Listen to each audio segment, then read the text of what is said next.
Sud Radio C'est ça la France, Nathalie Schrengerma.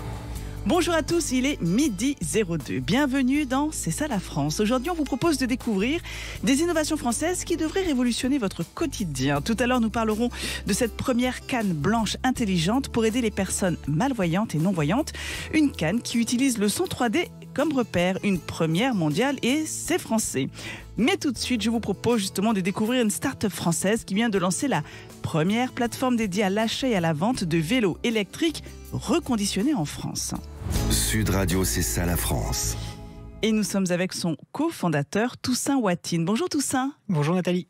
Alors c'est vrai, les beaux jours sont là, on n'a qu'une envie, c'est de prendre son vélo, se balader. J'imagine que les ventes de vélos neufs explosent souvent à cette période de l'année ou un petit peu avant, dès que les beaux jours arrivent. Et désormais, les vélos électriques, il y en a assez sur le marché pour penser à proposer une plateforme de vélos électriques reconditionnés. C'est une très bonne idée parce que, effectivement, j'imagine que ça coûte moins cher et ça fonctionne aussi bien.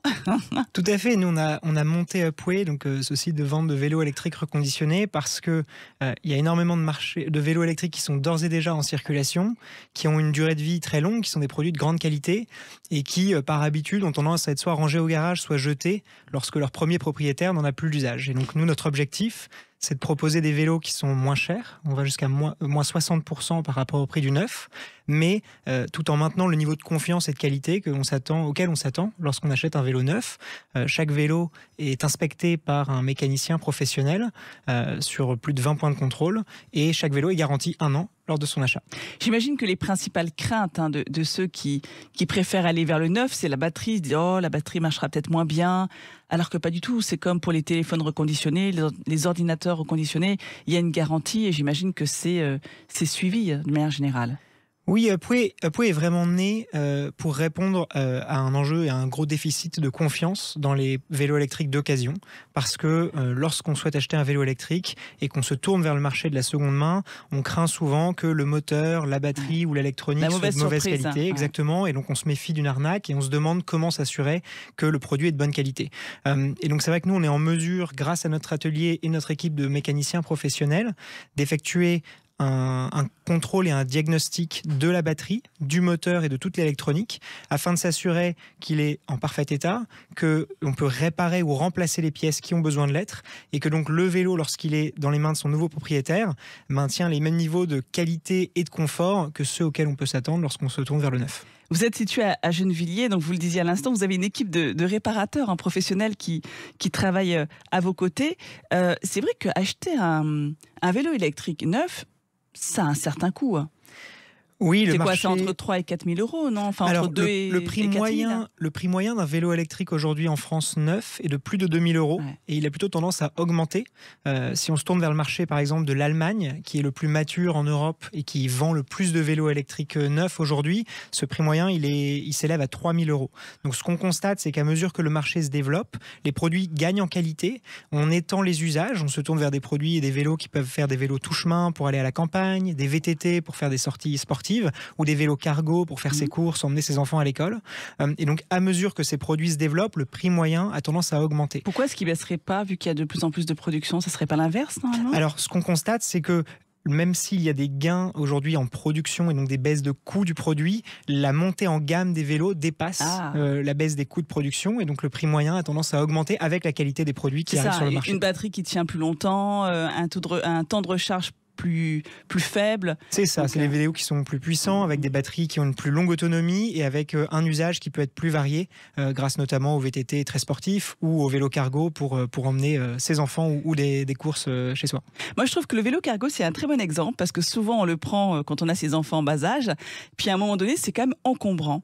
Donc, c'est vrai que l'avoir en seconde main, ça coûte beaucoup moins cher, c'est assez pratique. Mais justement, cette seconde main, comment est-elle perçue par les Français? Est-ce que ça change? Est-ce qu'on est vraiment un peu comme la voiture d'occasion qui est rentrée dans les mœurs? Est-ce qu'il y a eu un déclic à ce niveau-là ou il faut encore rassurer?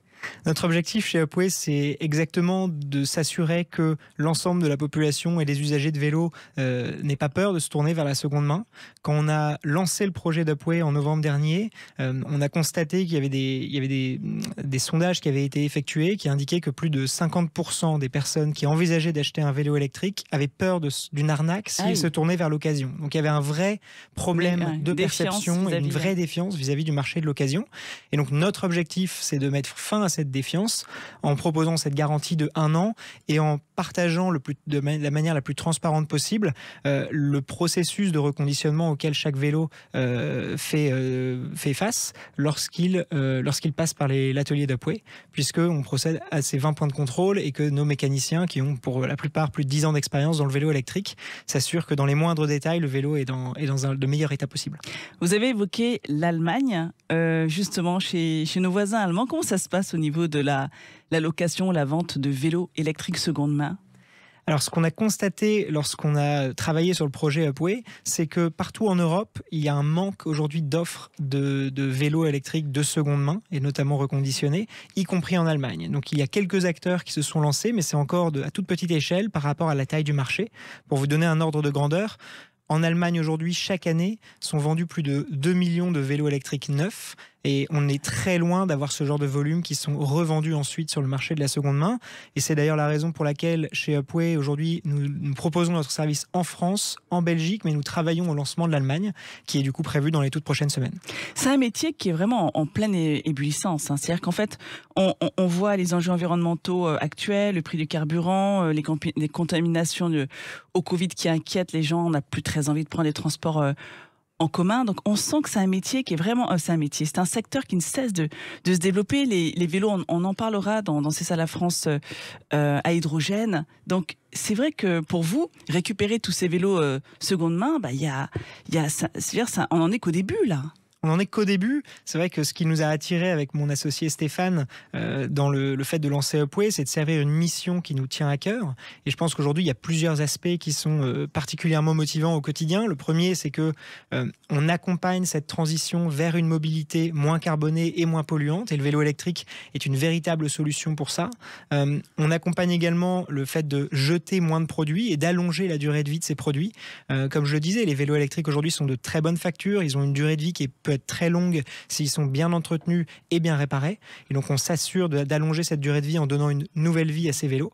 Et enfin, on développe le savoir-faire industriel français sur le territoire, ce qui pour nous était également un élément très important de ce projet.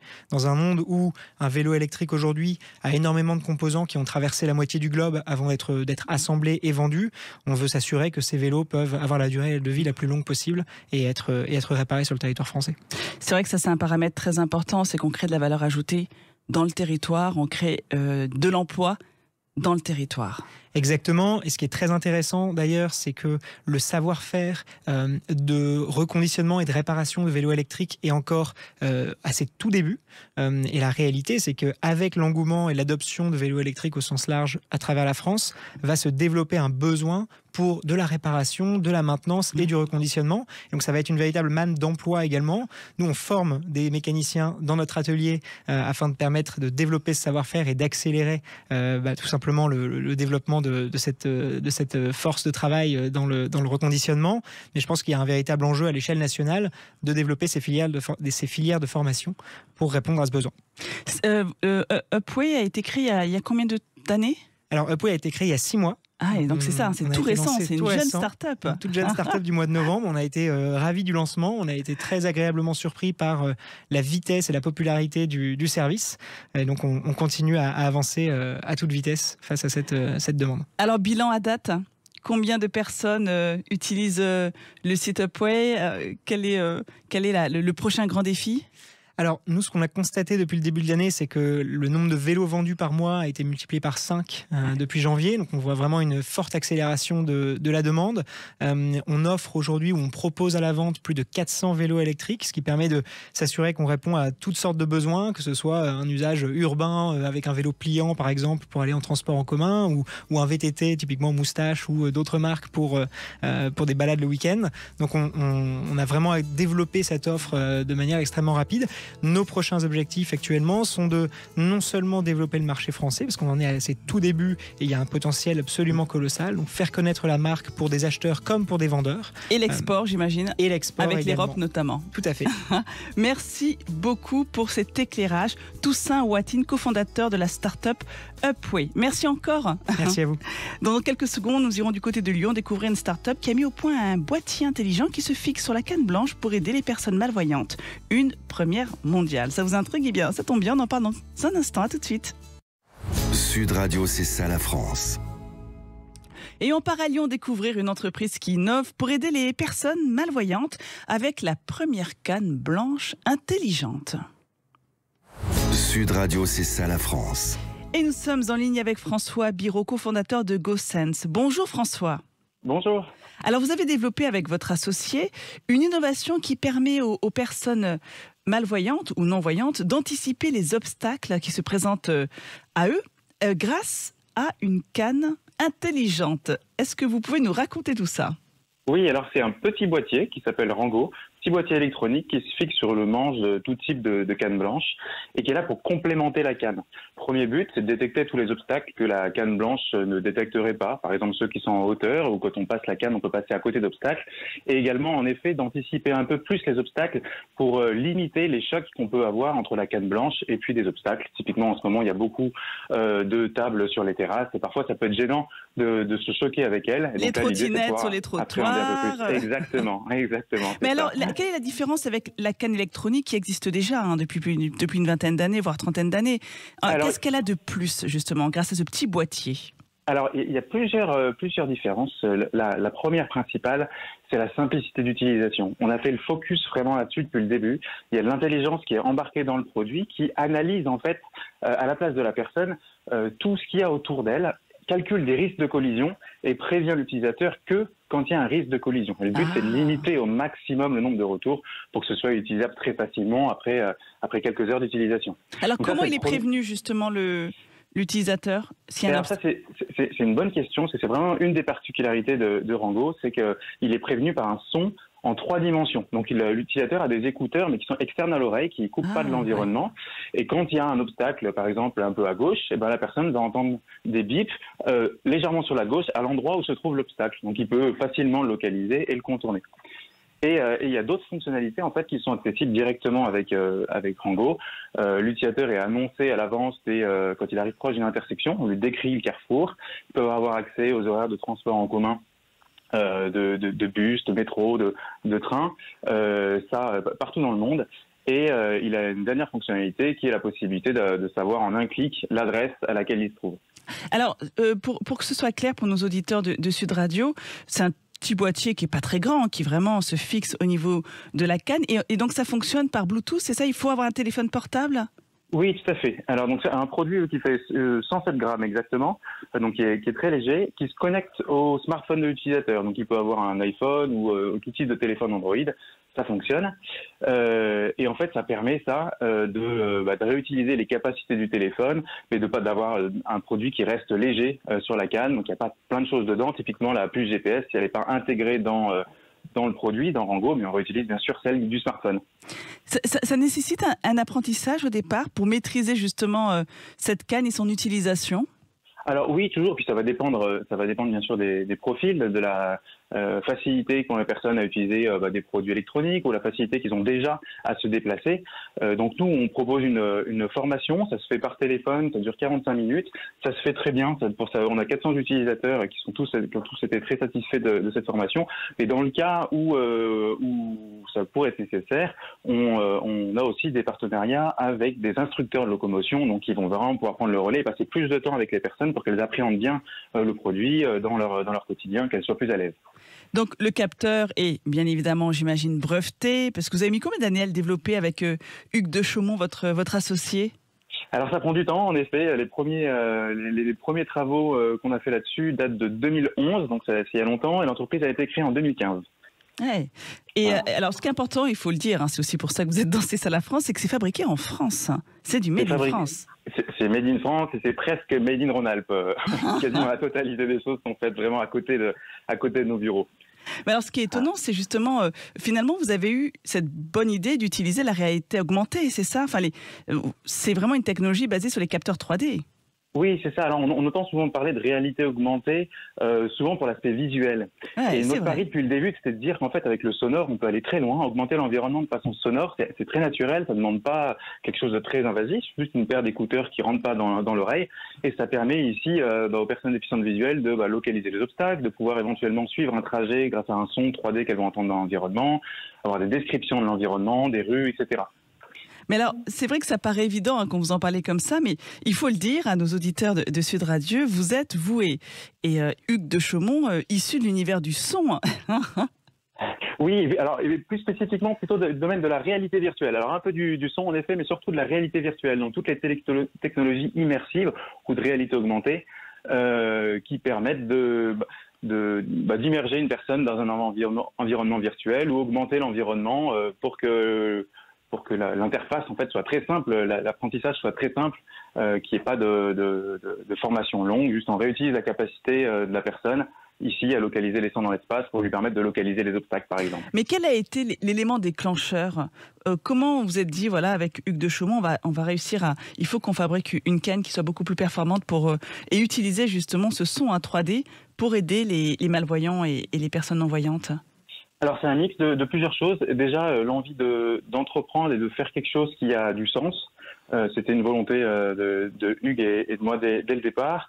Et puis ensuite c'est l'arrivée de technologies de captation 3D, de capteurs 3D de l'environnement, qui permettaient d'envisager de faire ce type de produit, parce qu'il y a 15 ou 20 ans, c'était pas du tout envisageable. Voilà, et puis aussi justement dans le domaine de la réalité augmentée et de la réalité virtuelle, de plus en plus de personnes qui se disaient dis donc en fait on a un peu oublié un sens, on a tout mis sur l'aspect vision, en fait il y a beaucoup de choses à faire sur l'aspect sonore. Voilà, il y avait commencé à avoir un peu plus de personnes qui se rendaient compte du potentiel et ça nous a permis de réfléchir aussi et de se dire qu'il y avait quelque chose à faire pour les personnes aveugles. Oui, et puis alors il y a un autre point important, c'est vrai que, alors je parle sous votre contrôle parce que vous connaissez mieux cet univers que moi, la difficulté pour une personne malvoyante d'avoir justement un compagnon, un chien qui soit formé justement à le guider. C'est extrêmement long, je crois que les listes d'attente sont longues. Donc cette canne, elle remplacerait justement ce compagnon, elle est complémentaire. Comment ça se passe justement ? Alors, en effet, il y a beaucoup de personnes qui ne peuvent pas, ou ça prend du temps pour qu'ils aient un chien, parce que ça coûte quand même très cher. Et après, par contre, en fait, on a aussi des personnes qui s'équipent d'un Rango dans l'idée, pendant la période d'attente avant qu'ils aient un chien. Oui. Et on a aussi des personnes qui ont un chien et qui ont un Rango également, parce que de temps en temps, le chien il doit se reposer, et donc du coup, eux, le Rango prend la relève. Le Rango prend la relève, voilà, exactement. Alors, autre question importante pour nos auditeurs qui seraient intéressés justement par ce type de canne nouvelle génération, c'est remboursé par la sécurité sociale? Combien ça coûte? Oui, alors donc ça coûte 2 000 €, mais c'est remboursé, alors pas par la sécurité sociale, mais il y a un certain nombre d'aides financières qui existent en France et on a des partenariats caritatifs qui permettent en fait, dans à peu près tous les cas, en fonction de la situation financière de la personne, de financer, de faire rembourser ou faire financer le produit. En gros, la grande majorité des cas, les personnes sont remboursées à 75, voire à 100%. Oui, parce et on gère tout pour eux, cette recherche justement d'aide. Donc n'hésitez pas, si vous êtes intéressé, à nous contacter pour qu'on évalue ensemble les différentes aides auxquelles vous pouvez avoir droit. Pour guider justement, les guider vers les bonnes personnes, vers les bons organismes qui pourraient les aider à prendre en charge. On va plus loin que ça, même on gère vraiment les choses avec eux pour qu'ils aient rien à faire et que ce soit simple. Parce que l'administratif, c'est parfois compliqué, alors quand on est aveugle, ça l'est encore plus. Donc vraiment, on se charge de ça pour eux. Merci beaucoup François Biraud. Je rappelle que vous êtes cofondateur de GoSense et bravo pour cette innovation qui a un impact positif sur la société, ce que vous souhaitiez justement avec Hugues de Chaumont. C'est le but, voilà. Et bonne journée à vous. Merci beaucoup. Au revoir. Allez, il est temps d'aller se balader avec Thibaut, notre French Trotter. Le comité régional de tourisme Provence-Alpes-Côte d'Azur vous présente Sud Radio, c'est ça la France, avec Thibaut, le French Trotter. Bonjour Thibaut. Bonjour Nathalie. Alors cette semaine, j'ai ouï dire que vous êtes laissé tenter par des douceurs sucrées provençales à l'occasion d'une de vos balades. Bah ouais, je me suis régalé avec des biscuits provençaux qui venaient tout juste d'être préparés. Et ces biscuits, ce sont ceux de l'entreprise Péché Gourmand, qui se situe dans le village de Sifour au bord de la Méditerranée. Et la biscuiterie fabrique des gourmandises artisanales dans la pure tradition provençale.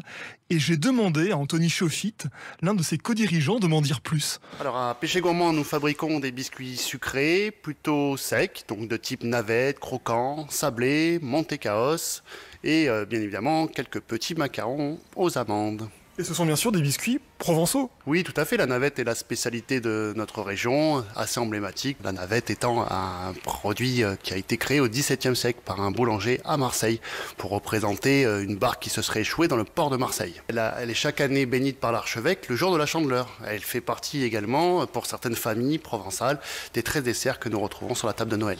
Cette entreprise, elle a une histoire particulière parce qu'elle a été vraiment conçue pour la visite.